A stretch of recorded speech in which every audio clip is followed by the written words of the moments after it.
Assalamualaikum. Welcome to Earth of Knowledge. Hello अस्सलाम वालेकुम आल। उम्मीद करता हूँ आप सब ठीक होंगे और अपनी लाइफ को जो है एंजॉय कर रहे होंगे। आप देख रहे हैं मेरा YouTube channel earth of knowledge. My name is Zeeshan Ali. तो हमने बेसिक मैथ को जो है वो स्टार्ट किया हुआ था, जिसके काफ़ी टॉपिक्स हो चुके हैं। इसके अलावा जो है हमने पीपीएससी के पास पेपर जो है वो भी हमने स्टार्ट किए हुए थे, वो भी हमारे साथ साथ चल रहे हैं। और कुछ जनरल नॉलेज और world organisation, important world organisation, international organisation जो है वो भी मैंने आपके साथ शेयर की हुई हैं। तो बेसिक मैथ का अभी जो हमने टॉपिक चूज किया हुआ है वो है प्रॉब्लम्स ऑन एजेस।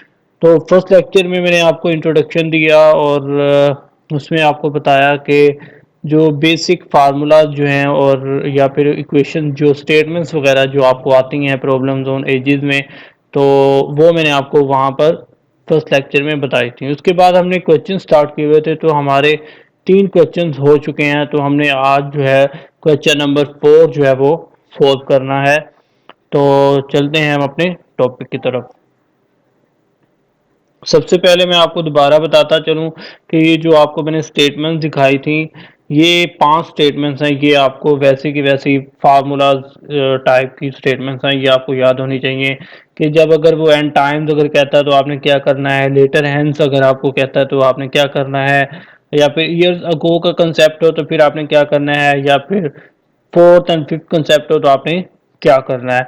ये अगर आपको आते होंगे तो फिर जो है आप क्वेश्चन जो है वो इजीली कर सकेंगे। तो आज जो है हमने क्वेश्चन नंबर 4 को जो है वो डिस्कस करना है।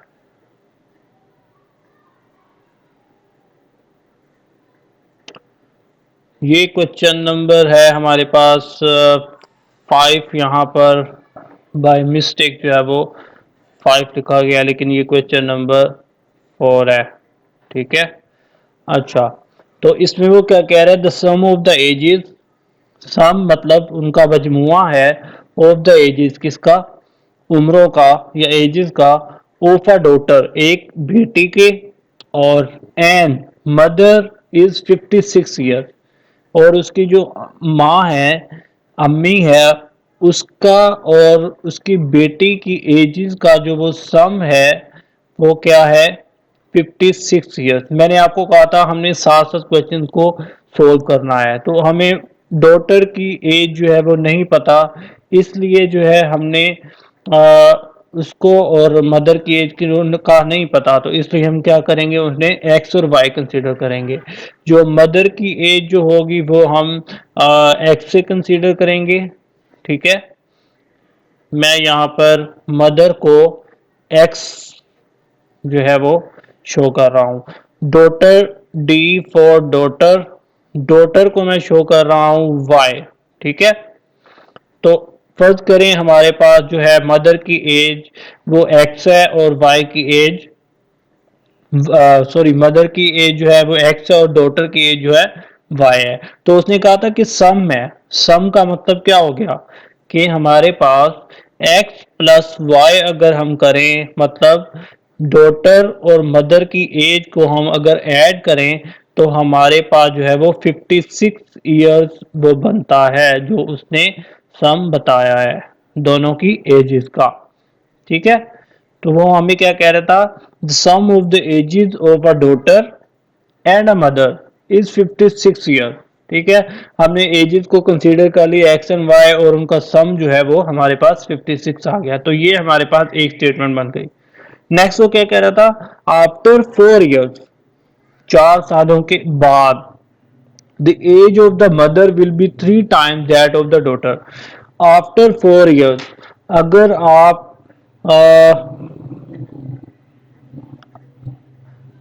अगर हमने देखना हो कि मदर की एज और डॉटर की एज 4 ईयर्स के बाद कितनी है, तो हमें क्या करना चाहिए, 4 ईयर्स जो है वो हमें मदर की एज में और डॉटर की एज में क्या करना चाहिए, ऐड करना चाहिए। जब ऐड करेंगे तो ही उनकी एजेस बढ़ेंगी ना 4 ईयर्स के हिसाब से।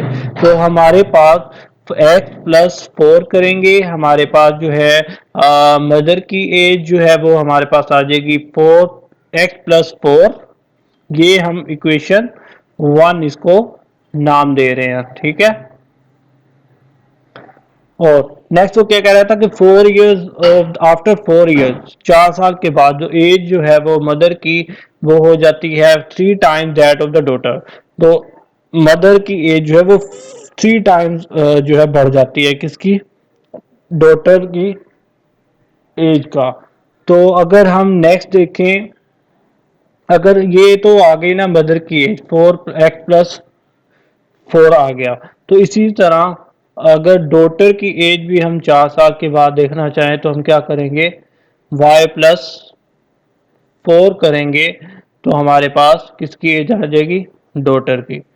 ये तो हो गया। अब वो कह रहा था कि mother will be 3 times that of the daughter, mother जो है वो 3 टाइम्स हो जाती है किसकी एज की, डॉटर की एज की। डॉटर की एज हमारे पास 4 y+4 है, तो इसका हम 3 टाइम कर लेंगे। ठीक है, तो अगर हम इन दोनों को इक्वेशन में लिखना चाहें तो हम कैसे लिखेंगे, x+4 equal to 3y bracket में +4, ये किसकी एज थी हमारे पास, डॉटर की एज। तो मदर की एज जो है वो किस 3 टाइम्स हो जाती है। ठीक है, तो ये हमारे पास इक्वेशन बन गई हैं। तो ये हमारे पास सेकंड इक्वेशन आ गई। ठीक है, अगर हम इसको मजीद सोल्व करें, मैं आपको दिखा दूं दोबारा, ये देखें हमने कैसे सोल्व किया। Let the present age of the mother जो है हमने एक्स कंसीडर कर ली, और जो वाई जो है वो हमने डॉटर को नेम दे दिया। अकॉर्डिंग टू इक्वेशन वो कह रहा था कि the sum of the ages of mother and daughter is 56 year. तो ये हमारे पास वन इक्वेशन आ गई, जैसे मैंने आपको पहले बताया। ठीक है, तो नेक्स्ट हमने देखा कि आफ्टर 4 इयर्स वो एज हो जाती है मदर की x+4 हो जाती है, और डॉटर की भी y+4 हो जाती है। फिर नेक्स्ट जो हमने देखा कि वो कह रहा था कि जो 3 टाइम्स हो जाती है मदर की एज, जो इसलिए हमने क्या किया, उसकी डॉटर की एज को हमने 3 के साथ मल्टीप्लाई कर दिया। तो ये हमारे पास सेकंड इक्वेशन आ गई। ठीक है, तो अगर जो हम सेकंड इक्वेशन को मजीद, ये देखें ये सेकंड इक्वेशन है, अगर सेकंड इक्वेशन को हम मजीद सोल्व करें तो 3y हो जाएगा, और 3 को 4 के साथ मल्टीप्लाई करेंगे तो हमारे पास 12 आ जाएगा। ठीक है, तो ये हमारी समझ लें कि ये हमारी इक्वेशन बन जाएगी 3।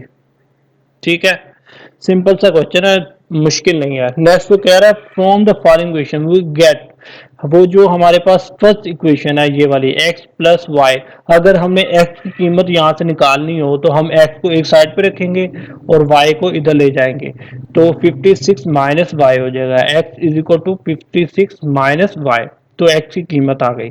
तो हम इसको क्या करेंगे, x को जो है, जो ये जो हमारे पास थर्ड इक्वेशन आई है इसमें पुट करेंगे x की जगह पे। ये देखें x की जगह पे हमने क्या किया, 56 माइनस 5 लिखा, +4 वैसे आ गया, इज इक्वल टू 3y+12 किया। ठीक है, जब आप इसको सोल्व करेंगे तो आपके पास y इज इक्वल टू 12 आ जाएगा। आप बगैर y वाली वैल्यूज एक साइड पे करेंगे और y वाली वैल्यूज एक साइड पे करेंगे, तो आपके पास y की वैल्यू 12 आ जाएगी। ठीक है, तो नेक्स्ट वो क्या कह रहा था, हमारे पास तो 12 आ गया। So the daughter present age जो है हमारे पास आ गई 12 ईयर्स।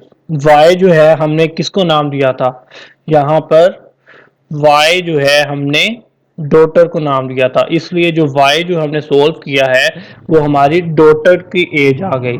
नेक्स्ट वो कह रहा है मदर्स एज अगर हमने निकालनी हो तो मदर एज हम क्या करेंगे, 56 ईयर, जो टोटल एज हमारे पास वो कह रहा था कि सम ऑफ दी, ये देखें sum of the ages of daughter and mother is 56 year.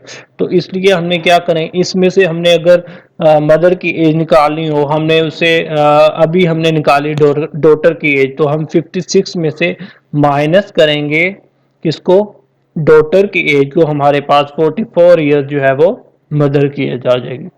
तो इस तरह जो है 12 ईयर्स डॉटर की एज और 44 ईयर्स किसकी एज आ गई, मदर की एज।